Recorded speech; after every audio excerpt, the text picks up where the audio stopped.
Allez, c'est parti pour une nouvelle émission de Devant le match. Bonjour à tous et bienvenue sur RIG 90.7. On est ravis de vous retrouver une nouvelle fois ce soir pour une nouvelle émission qui s'annonce bouillante. Beaucoup d'invités prestigieux qui vont nous appeler en deuxième partie d'émission. Si vous nous avez suivis sur les réseaux sociaux, vous savez de qui on parle, mais si vous ne l'avez pas fait, on va vous donner les adresses pour nous suivre.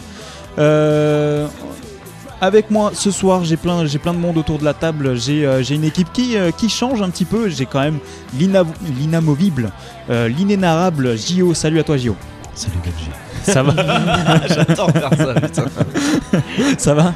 Ça va et toi? Bah, ça va, très bien, très bien. Il y a du soleil et des nanas, donc là. Ouais. Ce soir. C'est ça.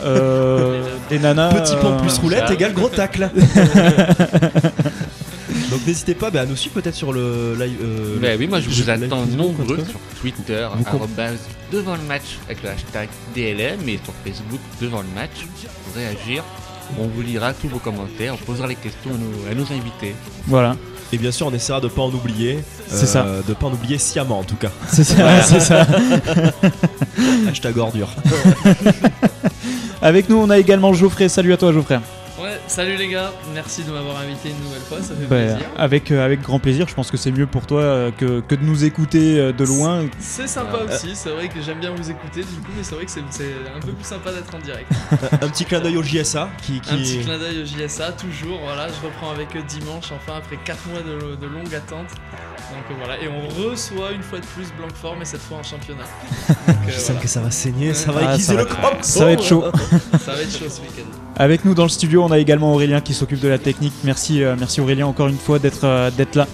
Il est beau gosse ce soir, je vous raconte pas. Pourtant, il la est- petite C'est chemisette. le plus beau gosse de nous parce que nous c'est un peu t-shirt genre en En mode. mode- Ce week-end, On a un peu c'est ça. dégueulasse là, ouais. Auré, lui il sort, je sais pas, de chez le barbier ou je sais pas trop d'où, mec. Et mec, Ah, si il j'étais est une frais, fille, Ah, il est frais. Hein. D'ailleurs, pour Attention. le Barbie, tu as une adresse pour le Barbie parce que moi je l'avais pas abandonné le mien.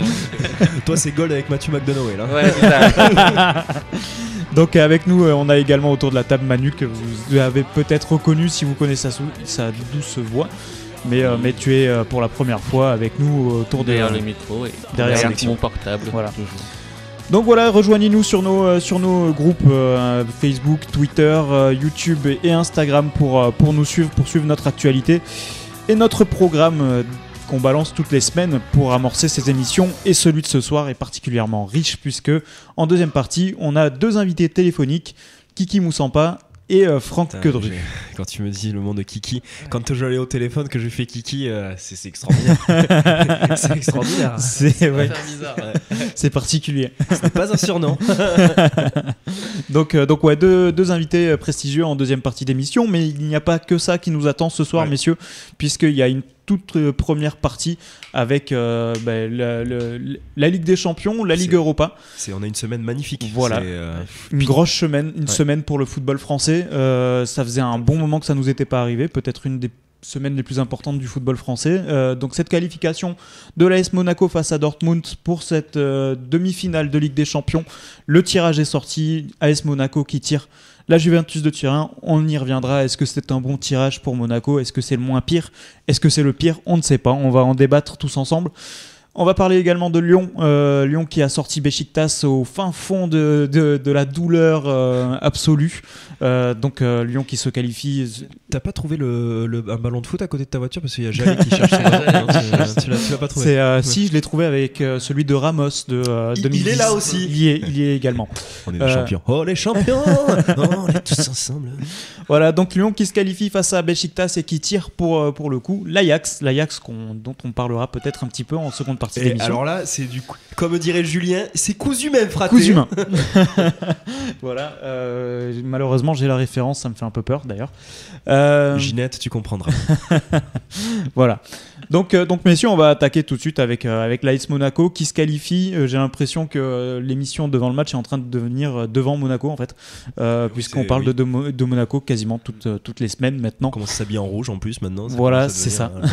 C'est tendancieux. Donc Monaco, la grosse performance encore en Ligue des Champions avec Mbappé qui continue de scorer, Monaco qui marche sur la tête de tous ses adversaires. sans changer en plus sa façon de jouer finalement. Ouais, voilà, c'est resté. Même ils ont retrouvé même du Monaco qu'on connaît bien en seconde mi-temps, où j'ai trouvé vraiment du Monaco qui était très très fort en contre, qui faisait très très peur à Dortmund et qui les ont complètement annihilés sur leur projet offensif en tout cas. Donc voilà, Monaco, une nouvelle fois cette qualification, messieurs, si vous devez la qualifier en un mot ou une réaction. Sereine. Ouais. Vraiment très sereine. Monaco qui a maîtrisé Dortmund assez, entre guillemets, tranquillement. On n'a pas senti une équipe monégasque qui a douté. Ils ont vraiment déroulé leur jeu sans Fabinho, sans Sidibé. Vraiment impressionnante.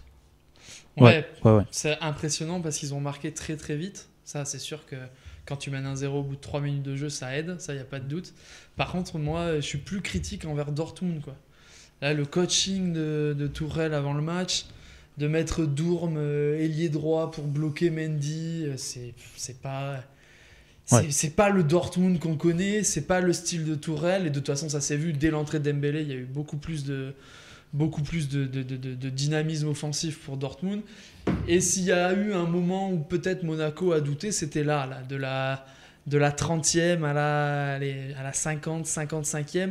Là, peut-être que Dortmund avait quelque chose à faire. Et puis Monaco, ils ont maîtrisé ça avec une sérénité. C'était vraiment impressionnant à voir, quoi. Quart de finale de Ligue des Champions, des joueurs d'une vingtaine d'années sur le terrain, tranquille, quoi. Franchement. Ouais. Parfois même pour leur première campagne européenne aussi. Ouais, c'est ça. Ah oui.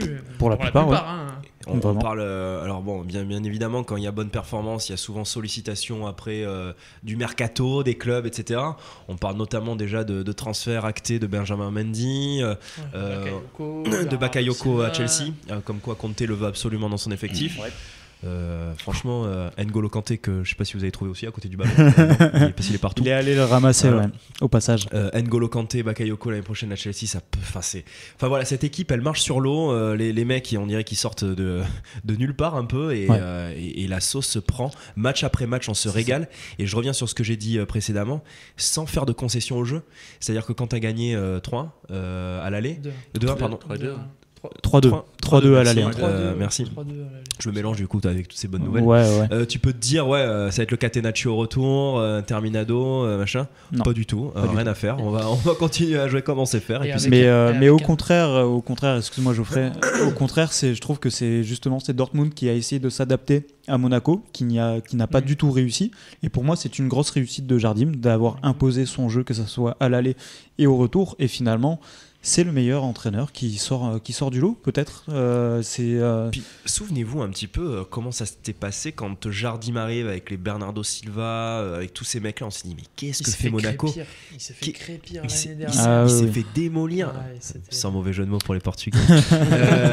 Il s'est fait démolir. On s'est dit aussi, Bernardo Silva, qu'est-ce que c'est que ce mec ? D'où il sort ? Il avait acheté une blinde en plus, je crois. Ils avaient levé l'option à 15 millions, je crois. Ouais, c'est ça, à peu On près. s'est dit, mais attends, 15 millions pour un mec comme ça, qu'est-ce que va donner Valentin Vada ? Enfin, tu te dis ça. Et puis voilà, juste laisser le temps, le replacer, lui donner confiance. En plus, à Monaco, il y a tous les éléments pour faire en sorte que tu sois tranquille. C'est pas les supporters qui vont venir te caillasser ta caisse. Peut-être dire juste oh zut, ton match dimanche dernier. Pas caillasser, mais tu sais, qui lui lance des petites pièces, tu sais, le Monaco riche un peu. Non, des billets pliés, tu sais, des boulettes de papier billets pliés. Le loup de Wall Street. C'est ça.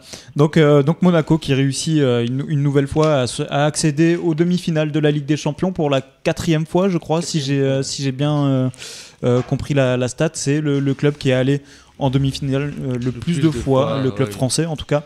Prends ça à Paris. Comment ? Prends ça à Paris. Ouais, prends ça à Paris. Ouais. Prends ça à Paris, prends ça à Marseille, prends ça à tout ce que tu veux. Même Bordeaux au passage. Hein, prends ça à Laval. C'est cadeau. Oui, aussi.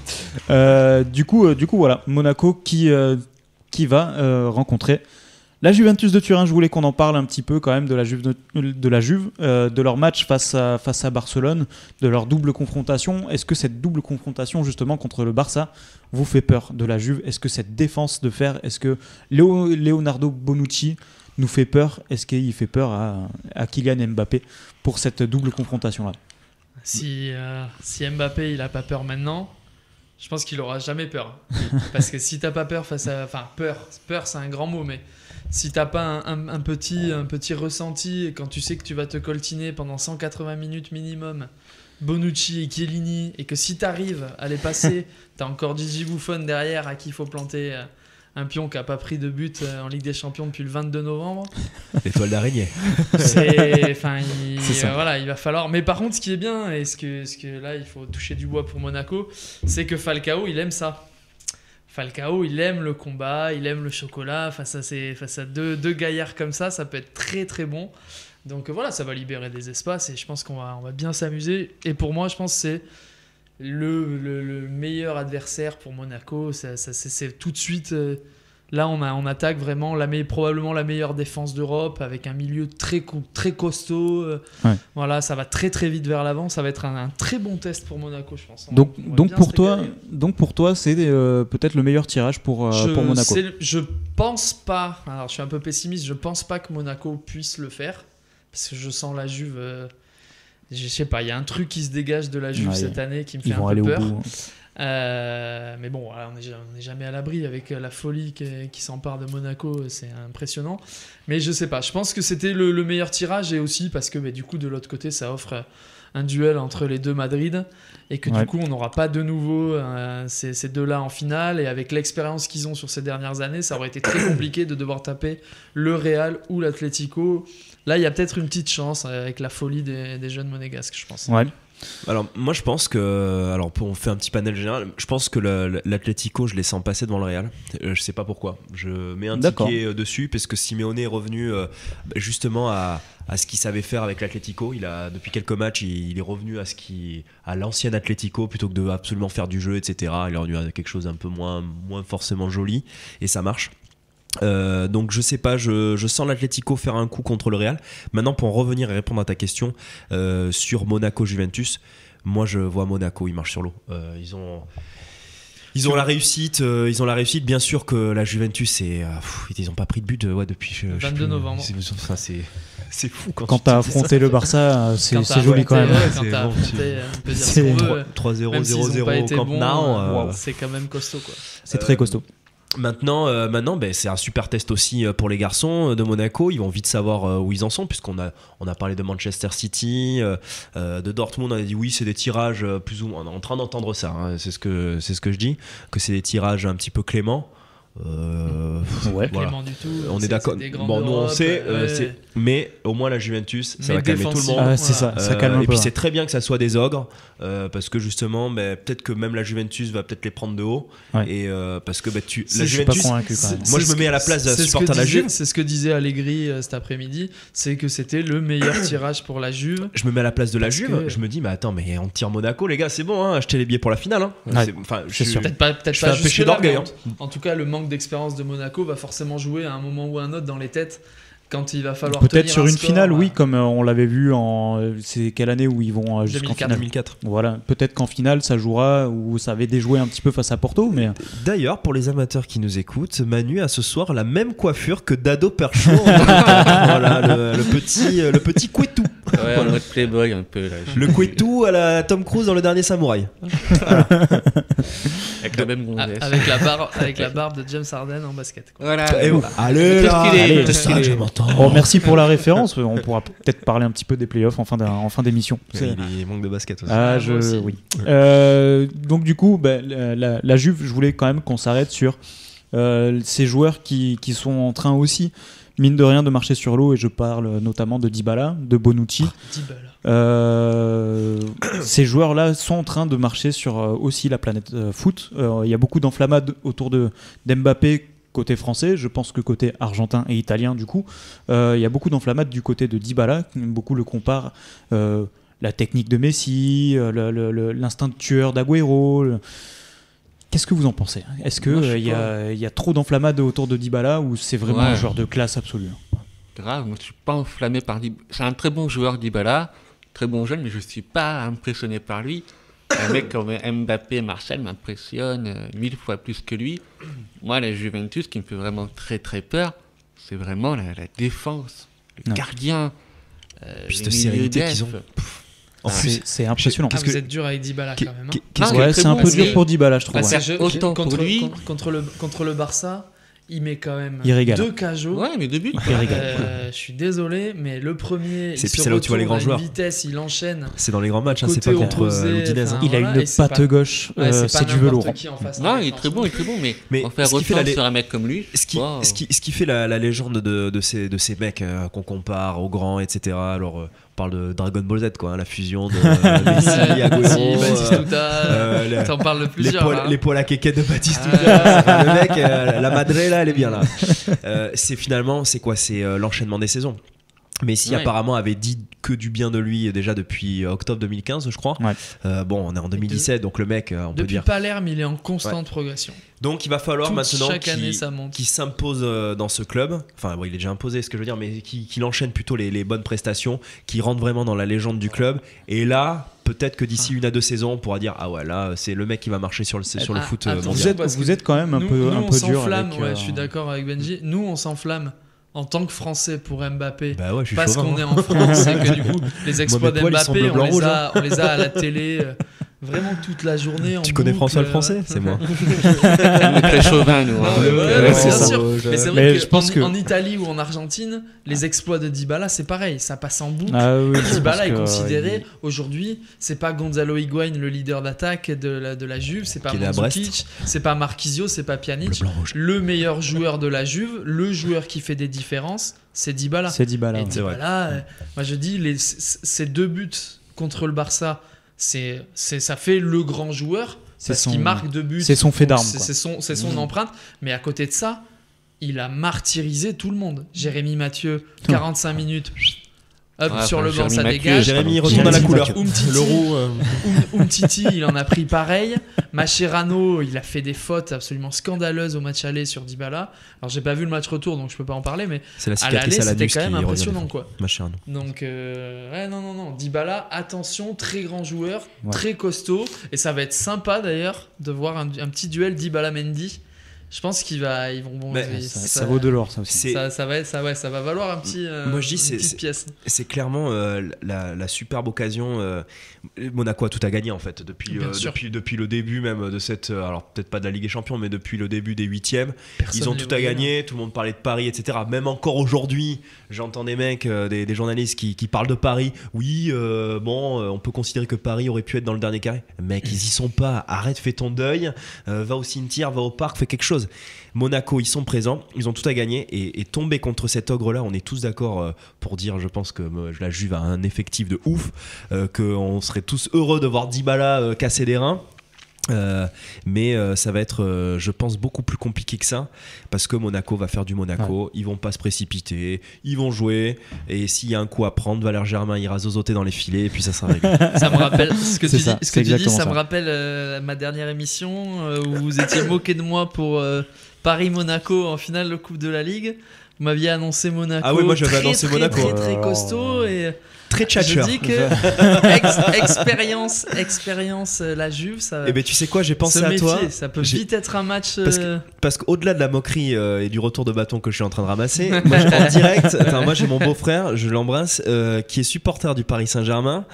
J'ai ramassé toute la soirée, s'il te plaît. Tu le méritais. Et mon Tu le méritais. beau-père après derrière. Tu le méritais Alors, entièrement. Geoffrey, juste pour nous défendre, sache qu'on l'avait précisé l'émission d'après que tu étais C'est le vrai. seul à avoir eu C'est raison. vrai. C'est vrai, Donc, effectivement. ok, on a été des salauds. Et bien Mais voilà, on ton n'a pas été là voilà jusqu'au ton lot, elle Mais s'appelle c'est- Kimberly, elle a 18 ans.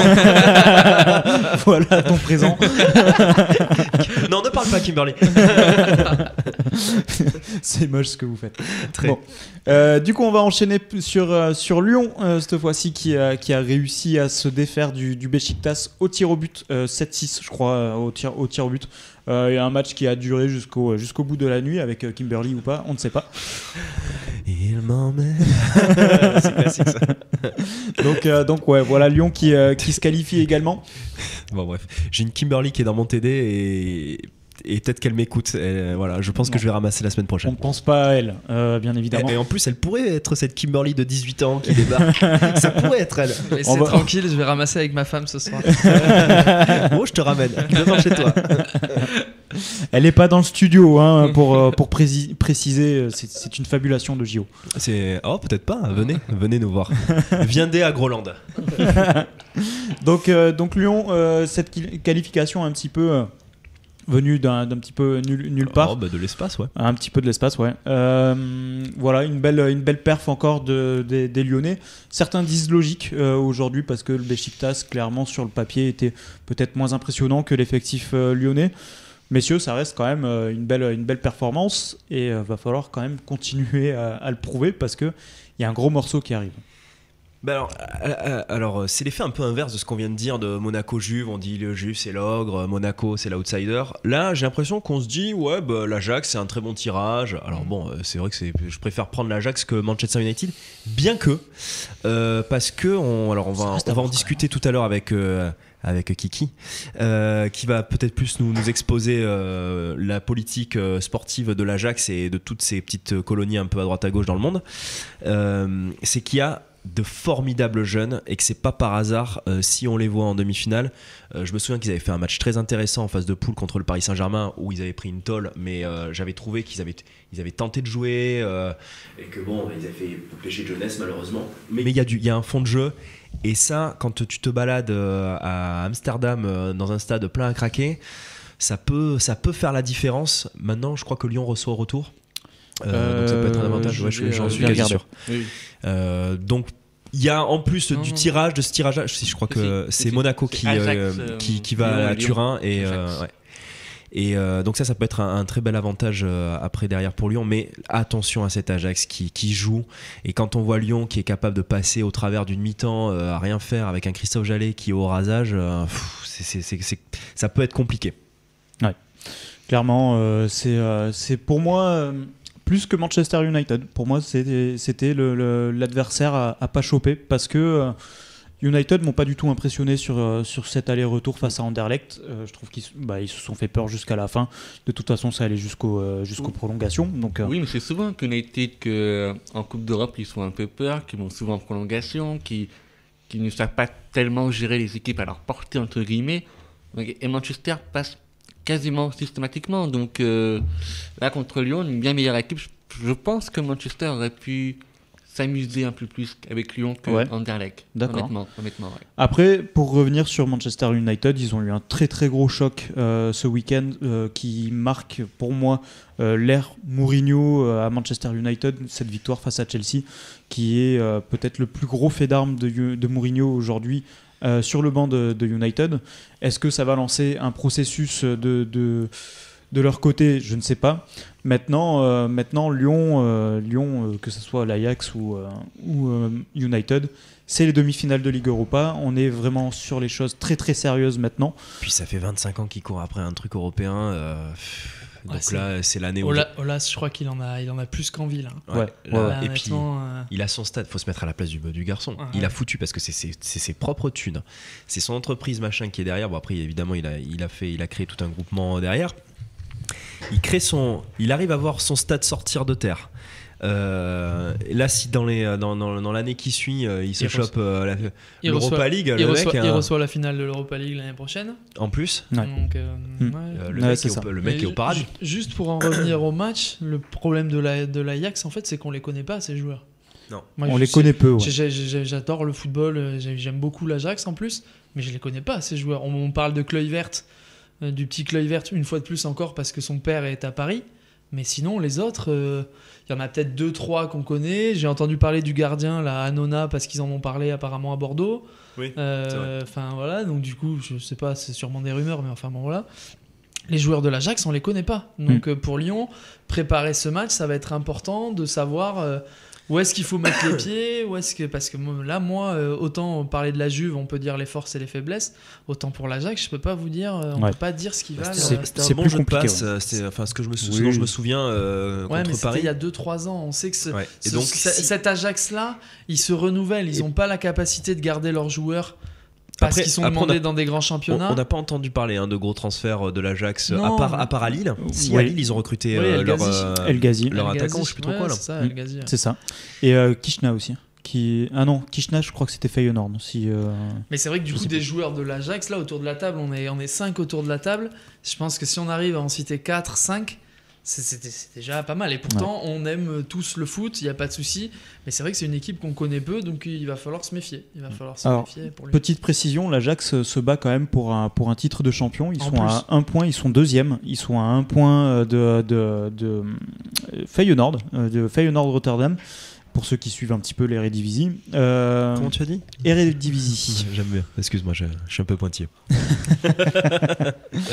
donc ouais, l'Ajax par contre joue en championnat, a quelque chose à jouer, alors que Lyon a une place de 4e qui est plutôt confortable pour l'instant, qui risque d'avoir 3 points sur tapis vert contre Bastia en plus pour conforter cette avance-là.